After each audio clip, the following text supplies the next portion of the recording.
Now let's see if this will fit in compression mode. I think it will. Yes, that'll work good. We're just not going to squeeze it too hard, but just enough to make it snug. Now we're going to go ahead and drill that 5/8 inch hole in here to hold the handle. Let's get this out of the way. Now we could actually measure how deep, but I think we could also, just test it. Not quite halfway. Yeah, we can test it quickly, easily enough. So we're going to slow the speed down, somewhere less than 500, and we're just going to eyeball it and go less than halfway in, and then let's test it. Okay, just a skosh more. This will give us a nice glue surface. That's all it'll take. Actually, okay, now we're going to go ahead and glue this in, and then come back after it dries. So let's go get a little carpenter's glue. I'll wipe some of that off. Mallet, just kind of tap this in place.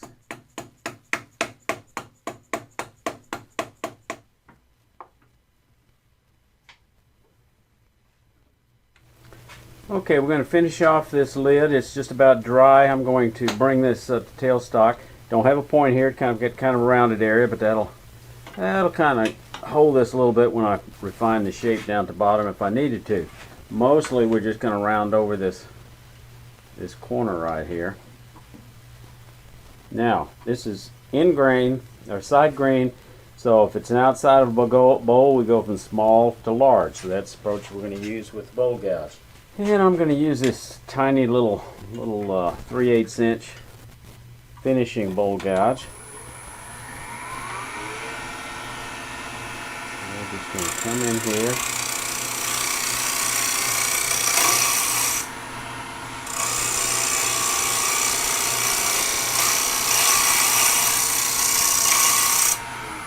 Mostly get rid of that pencil mark.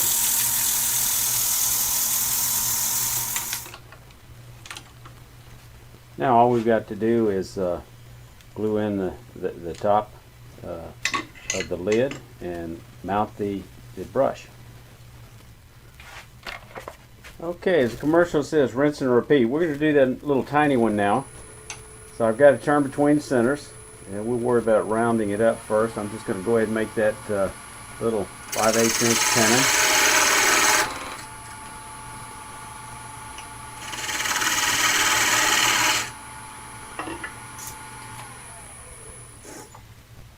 Other ways to go.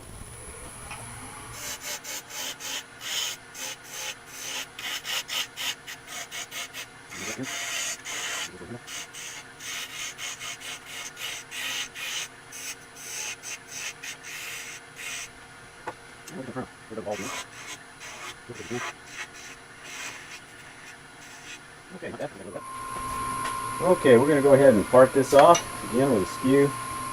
We'll just come on down.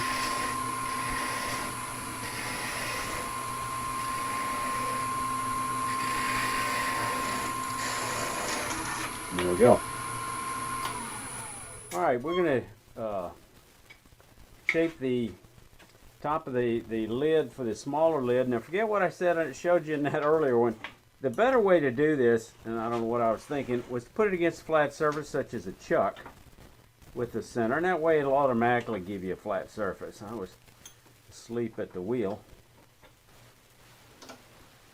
Just make sure the chuck jaws are far enough back that you don't have to worry about hitting the chuck jaws as you round this off. So let's go ahead and take our little small bowl gouge, turn it, make sure it clears. And the safest way, probably cut from the back to the front. Light cut. Light cut.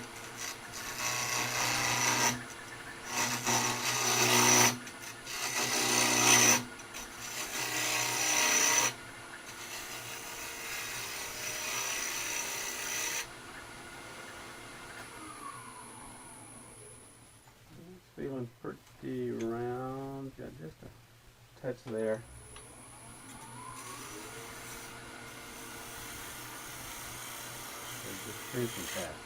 Okay, now again as last time, we're going to go ahead and put our small little chuck recess on here, and we're going to mark this thing right about there.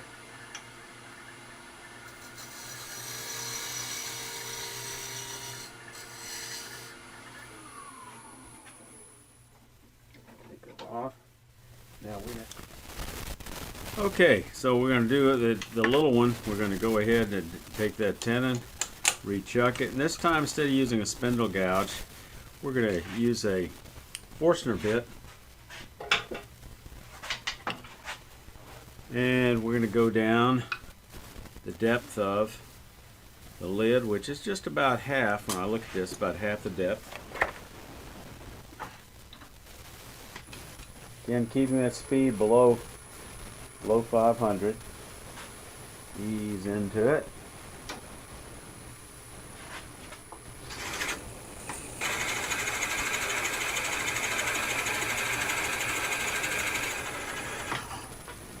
Let's test it. Well, can't test it because we have to open it up.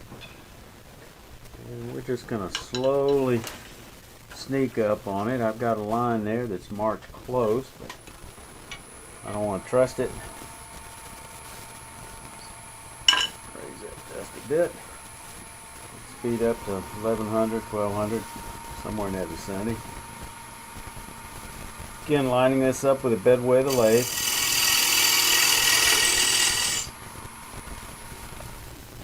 Okay.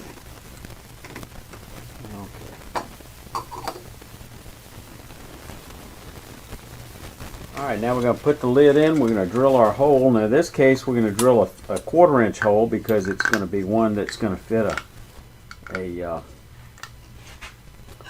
acid brush in. We're going to slow the speed down just a little bit. Just ease in here.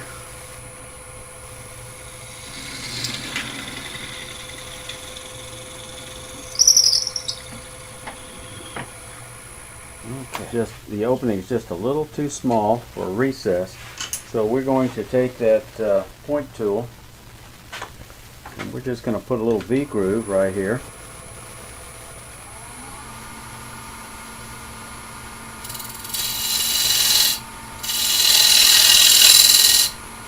That's all it takes, and that should give us just enough for this, because this is a little mini dovetail. We should just be able to fit this in here. Whew. Almost too big, but it will fit in there.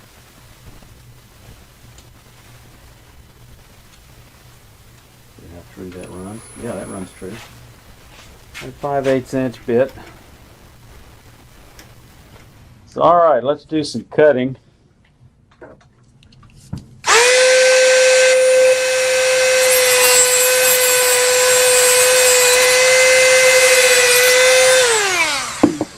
Okay, so that'll go, we'll glue that in the small handle.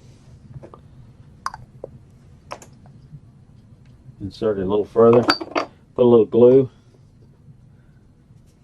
a little epoxy, and that'll be done. Now this one's going to be a little trickier. We're going to go over the table saw. I'm going to cut this bandsaw. I'm going to cut this off flat for where it's going to fit inside the bowl. Let's see where that needs to be.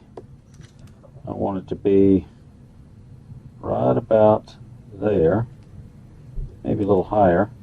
Okay, so we're going to cut it right here on a bandsaw. Then I'll show you the next step. Now we're going to cut off the end of this coarse screw.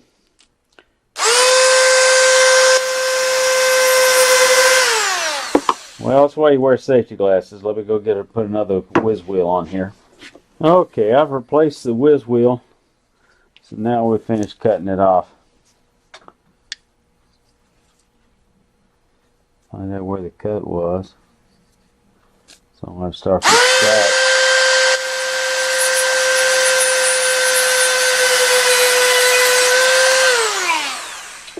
Okay, there we've got the exposed threads that we can screw into the brush. Now let's go back over to the lathe and finish that part. Okay, here's the brush where the two pieces of scrap wood sawed flat to help reinforce it underneath the lid, and I'm going to mark the center.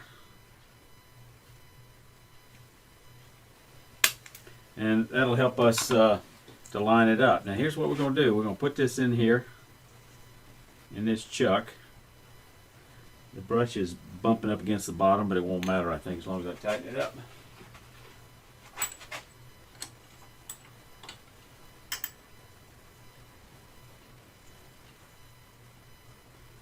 Actually, first thing we're going to do, we're going to hold it.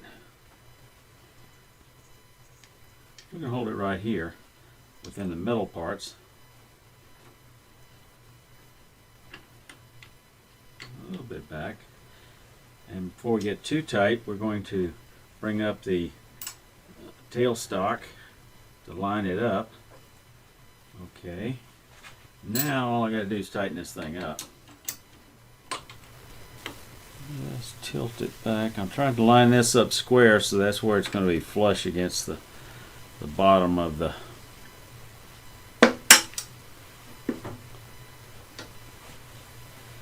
lid. Okay. So now let's just kind of clean this up a little bit.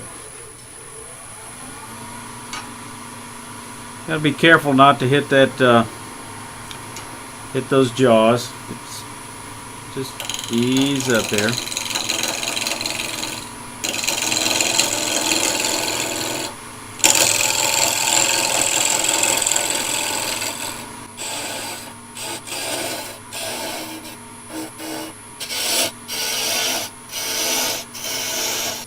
So now we've got it kind of cleaned up. Now we're going to drill a hole in here for the screw. And we're going to drill, maybe down to maybe an inch.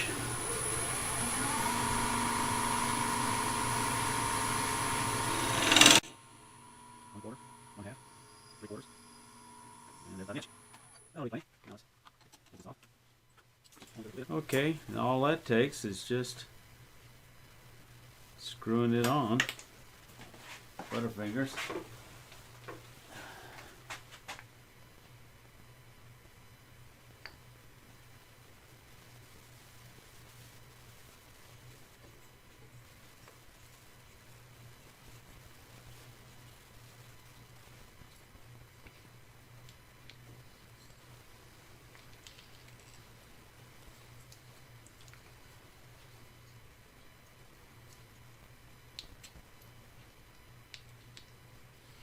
And there we have it. That's not going anywhere.